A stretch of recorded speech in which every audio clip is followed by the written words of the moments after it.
இன்னைக்கு இந்த ரொம்பவே ஸ்லோவா இருக்க Lenovo E4125 இது ஒரு அம்மா லேப்டாப் தான். இத வந்து இன்னைக்கு வந்து ஸ்பீட் ஆக்கணும் அப்படின்னு சொல்லிட்டு கஸ்டமர் நம்மகிட்ட குடுத்துருக்காங்க. இதுக்கு என்ன பண்ண போறோம் பார்த்தீங்கன்னா, இது இந்த லேப்டாப் மட்டும் பொருந்தாது. நீங்க வந்து பழைய லேப்டாப் எத வச்சிருந்தாலும் சரி, அத வந்து கொஞ்சம் ஸ்பீட் ஆக்கணும்னு ஆசைப்பட்டீங்கன்னா, கண்டிப்பா இந்த ட்ரிக் யூஸ் ஆகும் உங்களுக்கு.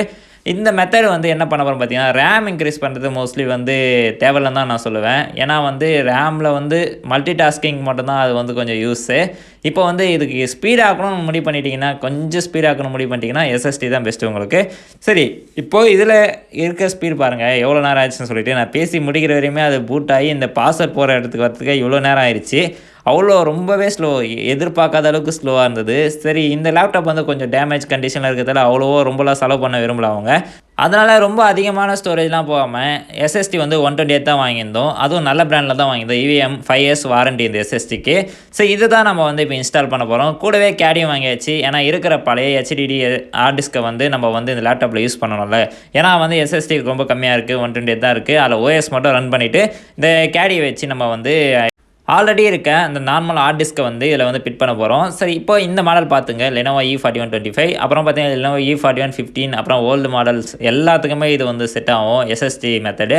ஸோ இந்த எஸ்எஸ்டி ஏன் சூஸ் பண்ணேன்னு கேட்டிங்கன்னா, இதுக்கு வந்து 5 இயர்ஸ் வாரண்டி இருந்தது. ரேட்டும் வந்து நம்ம அஃபோர்டபுளான ப்ரைஸ் தான். இது ஒரு நல்ல பிராண்ட், ஓகேங்களா? அதனால் வந்து இந்த போட்டிங்கன்னா 5 இயர்ஸ்க்கு எந்த பிரச்சனையும் இருக்காதுன்னு ஒரு நம்பிக்கைக்காக இது வாங்கியிருக்கோம். சரி, அப்புறம் பார்த்தீங்கன்னா நெக்ஸ்ட்டு வந்து இப்போ பூட்டில் இருக்குது. சரி, இதை ஆஃப் பண்ணிவிட்டு இதை எப்படி ரிமூவ் பண்ணுறது பார்க்கலாம். இந்த லேப்டாப் Lenovo E4125 ஃபஸ்ட்டு இங்கே இருக்க ஸ்க்ரூஸ் எல்லாம் ரிமூவ் பண்ணுறேன். நான் ஆல்ரெடி ரிமூவ் பண்ணிட்டேன். அப்புறம் பார்த்தீங்கன்னா, நீங்கள் இந்த லேப்டாப்பில் கவனிக்க வேண்டியது விஷயம் என்ன பார்த்தீங்கன்னா, கீபோர்டு பின்னாடி ஒரு ஸ்க்ரூ இருக்கும் பார்த்தீங்களா? அது தெரியாமல் நிறைய பேர் வந்து பேனலை உடைச்சிடுறீங்க. கீபோர்டை ஃபஸ்ட்டு இதுமாரி நீங்கள் இப்போ கையால் கழட்டினா வரும். இல்லைனா பார்த்தீங்கன்னா, எதனா திருப்ளி அதுமாரி வச்சு என்ன கழட்டுங்க. கழட்டிட்டு பின்னாடி இது போல் ஒரு ஸ்க்ரூ இருக்கும். இதை கழட்டினா மட்டும்தான் அந்த பின்னாடி டோர் ஓப்பன் ஆகும். சரி, அப்புறமா பார்த்தீங்கன்னா எல்லா ஸ்க்ரூ ஓப்பன் பண்ணிவிட்டு இதுமாரி சைடில் இருக்க அந்த டோரை எடுத்துருங்க. அந்த டோர் பின்னாடி பார்த்தீங்கன்னா, பின்னாடி 2 ஸ்க்ரூ இருக்கும். அதையும் கழட்டிடணும். எல்லா ஸ்க்ரூவும் கழட்டிங்கன்னா இதுமாரி டோர் ஓப்பன் ஆகிடும். பேட்டரி ஸ்ட்ரிப்பை மட்டும் கழட்டி விட்டுருங்க. இந்த லேப்டாப் ஃபஸ்ட் டைம் ஓப்பன் பண்ணதால பேட்டரி கேபிள் கொஞ்சம் டைட்டாக இருந்தது. சரி, பார்த்து பொறுமையாக கழட்டுங்க. போர்டில் எந்த டேமேஜ் பண்ணாமல் நீங்களே கழட்டி மாட்டுறமே இருந்தால்.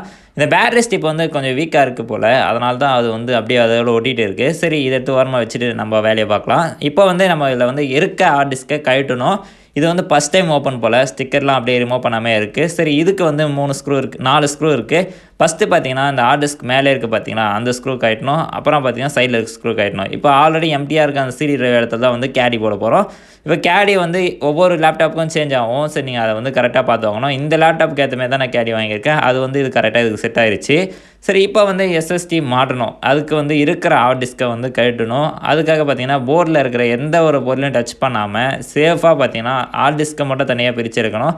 ஃபஸ்ட்டு எங்கெங்கே ஸ்க்ரூ இருக்குன்னு சொல்லிட்டு பார்த்துக்குங்க நீங்கள். அப்புறமா அந்த ஸ்க்ரூவெல்லாம் பார்த்துட்டு அப்புறமா கழட்ட வேண்டிய ஆரம்பிங்க. ஏன்னா எடுத்த உடனே டப்பு டப்புன்னு கழட்ட ஆரம்பிச்சுன்னா பதட்டத்தில் வந்து நீங்கள் போர்டில் இருக்க காம்பனண்ட் எதனா தட்டி விட வாய்ப்பு இருக்குது.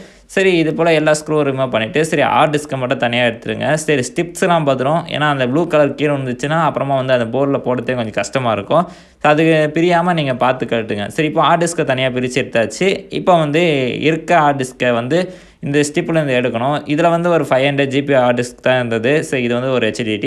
இது வந்து கொஞ்சம் ரொம்ப ஸ்லோவாக ஒர்க் ஆகுது. ஏன்னா ரொம்ப யூஸ் பண்ணிட்டாங்க போல். அதனால் வந்து ரொம்ப ஸ்லோவாக ஒர்க் ஆகிட்டு இருந்தது. இப்போ இந்த எஸ்எஸ்டியை அதில் எப்படி போடலாம்னு சொல்லிட்டு பார்க்கலாம் வாங்க. இப்போ வந்து எஸ்எஸ்டி ஓப்பன் பண்ணியாச்சு. இந்த எஸ்எஸ்டி வந்து அதோடைய வெயிட் கம்மி தான். இது ஃபிட் பண்ணுறதும் ரொம்ப ஈஸி தான். ஏன்னா வந்து லேப்டாப்பு கொஞ்சம் வெயிட் குறையும் எஸ்எஸ்டி போடுறதால. சரி, இப்போ வந்து எஸ்எஸ்டியை வந்து அதில் ஃபிட் பண்ண தெரியும் பார்க்கலாம். ரொம்பவே ஈஸி தான். Lenovo E4125 ஒன்றுமே கிடையாது. சும்மா ஈஸியான ஸ்டெப்பு தான். இந்த கவர்மே இருக்குது பார்த்தீங்களா, இது உள்ளே வச்சுட்டு அந்த ஸ்க்ரூ கொடுத்துருப்பாங்க. அந்த ஸ்க்ரூ 4 ஸ்க்ரூ போட்டுட்டு நீங்கள் பழையபடி எப்படி நீங்கள் ஹார்ட் டிஸ்க் கட்டினீங்களோ அதேமாதிரி ஃபிட் பண்ணிவிட்டு எங்கெங்கெல்லாம் ஸ்க்ரூ இருந்ததோ அந்த ஸ்க்ரூ போட்டுட்டாவே போதும். சரி, ரொம்ப ஈஸியாக தான் இருக்கும் இந்த கவர்மெண்ட் லேப்டாப்பில் எல்லாமே. இதுவும் இன்னும் ஓல்டர் லேப்டாப்ஸில் பார்த்தீங்கன்னா இன்னும் ஈஸியாக இருக்கும். ஹார்ட் டிஸ்க் மட்டும் தனியாக ஒரு டோர்மே கொடுத்துருப்பாங்க. அதை கட்டிட்டு அப்படியே மாட்டாவே போதும்.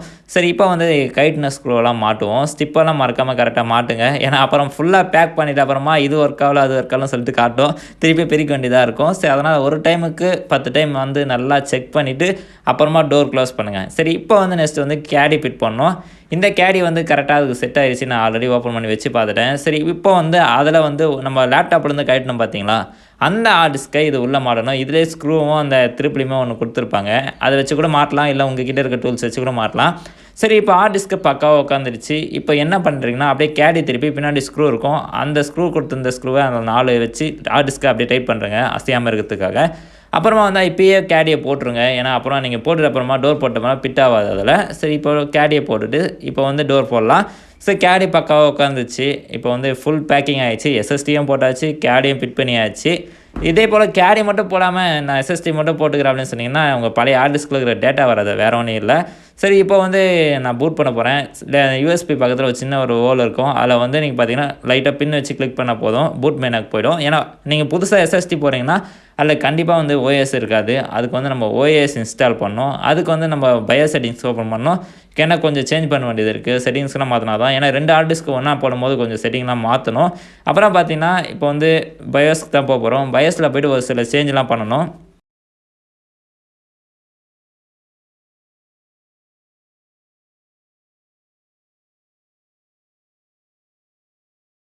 பயோஸில் எல்லாம் மாற்ற அப்புறமா ஓஎஸ் தான் போடணும். சரி, இந்த லேப்டாப்புக்கு வந்து விண்டோஸ் 10 தான் போட போகிறோம். சரி, விண்டோஸ் 10 ஓஎஸ் இன்ஸ்டால் பண்ண ஸ்டார்ட் பண்ணியாச்சு.